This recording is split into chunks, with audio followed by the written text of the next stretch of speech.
नमस्कार मित्रांनो, आपण या व्हिडिओच्या माध्यमातून बघणार आहोत की बीएलओनी आपल्या यादी भागातील मॅपिंग झालेल्या मतदारांची यादी, प्रोजेनी मॅपिंग झालेल्या मतदारांची यादी आणि अनुमलीची यादी कशा पद्धतीने डाउनलोड करावी आणि रिअरेंज करावी, जेणेकरून त्यांना एक्सेल मध्ये फॉर्म्युले वगैरे लावून ते चांगल्या पद्धतीने वापरता येईल आणि कामकाज सुरळीत करता येईल. सर्वात आधी तुम्हाला ECI BLO लॉग इन असे सर्च करून घ्यायची आहे. सर्वात अगोदर जे ऑफिशियल लॉग इन येईल BLOचं त्यावर क्लिक करायचं आहे. त्यानंतर तुम्हाला इथे उजव्या बाजूला log in using QR code असं दिलेलं असेल. एक QR कोड येईल.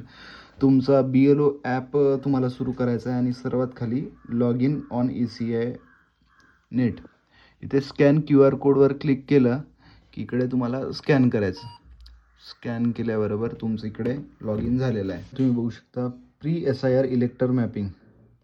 इथे तुम्हाला महाराष्ट्र जो कोणता तुमचा एरिया असेल, यादी भाग असेल, त्याची माहिती दिसेल.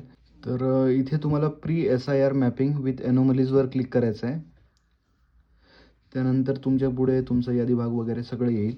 इथे सिलेक्ट मॅपिंग कॅटेगरी असं आहे, तर यावर क्लिक करायचं आहे. इथे तुम्ही सेल्फवर क्लिक कराल तर सेल्फ मॅपिंग आत्तापर्यंत जेवढे झालेले आहे त्यांची यादी येईल.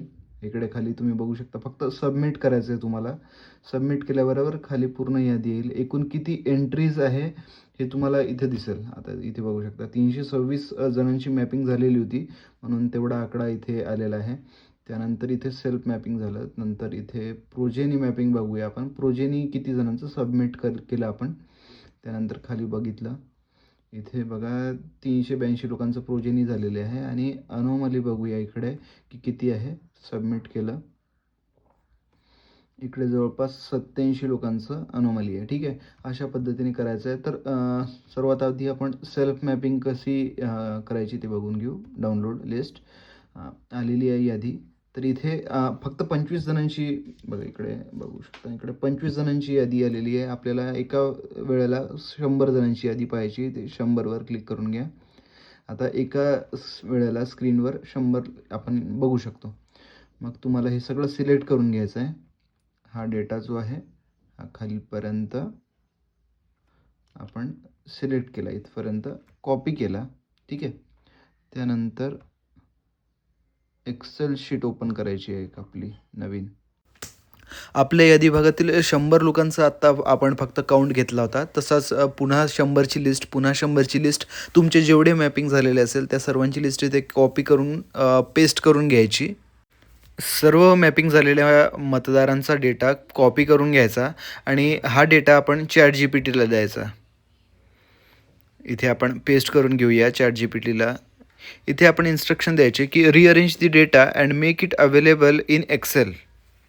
ChatGPTने काही सेकंदातच आपल्याला डेटा रिअरेंज करून एक्सेलमध्ये दिलेला आहे. ही आहे ती फाईल ज्यामध्ये रिअरेंज करून दिला. आता यामध्ये आपल्याला मतदाराचा इपिक क्रमांक आहे, त्याचे नाव आहे, करंट पार्ट सिरियल नंबर आहे. त्यानंतर मॅपिंग सेल्फ झालेली आहे त्याची इन्फॉर्मेशन आहे, रिलेटिव्हचं नाव, वडिलांचं, आणि जे जुना 2002मध्ये सेल्फ मॅपिंग झाली होती तर त्यामधलं असेंब्ली नेम, पार्ट नंबर आणि SIR मधला लास्ट SIRचा सिरियल नंबर जो की आपल्याला लागेल. तर ही एवढी इन्फॉर्मेशन आपल्याला सेल्फ मॅपिंगकरिता जो फॉर्म दिलेला आहे, इन्युमरेशन फॉर्म, त्यामध्ये सगळी इन्फॉर्मेशन ही आपल्याला करावं लागेल. तर इथे तुम्ही अरेंज करू शकता. अल्टर शिफ्ट आणि L दाबल्यावर तुम्हाला फॉर्म्युला लावता येईल. आणि इथे आपण जो लिस्ट आहे ही सॉर्ट करून घेऊ A to Z अल्फाबेटिकली, म्हणजे आपल्याला बघायला वगैरे सोपं जाईल. तर अशा पद्धतीने अल्फाबेटिकली लिस्ट लागलेली आहे पूर्ण मतदारांची आणि आपल्याला काम करता येईल. जर प्रोजेनी हवं असेल तर प्रोजेनी सिलेक्ट करून सबमिट करायचं. प्रोजेनीची पूर्ण लिस्ट आलेली आहे. किंवा अनोमलीच्या वेळेससुद्धा इथे तुम्हाला सिलेक्ट करून सबमिट करायचं आहे. पूर्ण लिस्ट इथे तुमच्या पुढे येऊन जाईल. अशा पद्धतीने तुम्हाला मॅपिंग करण्यासाठी, इन्युमरेशन फॉर्म भरण्यासाठी या डेटाचा चांगल्या पद्धतीने उपयोग होऊ शकतो. माझ्याकडे जी यादी आहे सेल्फ मॅपिंगची ऑल इन्फॉर्मेशन मी इथे कलेक्ट करून घेतलेली आहे.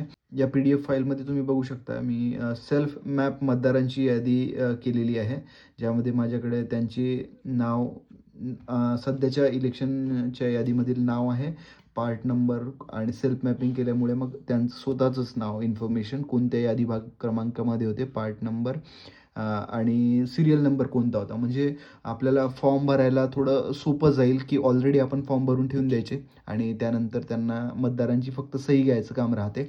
सेम मी प्रोजेनी मॅपिंग झालेल्यांची इन्फॉर्मेशन वेगळी कॅटेगराईज करून टाकली.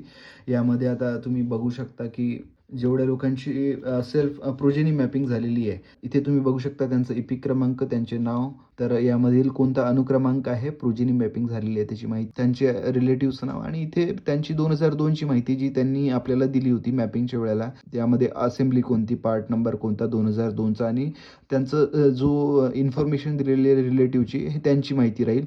तर यामुळे आपण हे जर अगोदरच भरून ठेवली तर आपल्याला सोपं जाईल इन्युमरेशन फॉर्म भरताना. Hope it will help you in your work.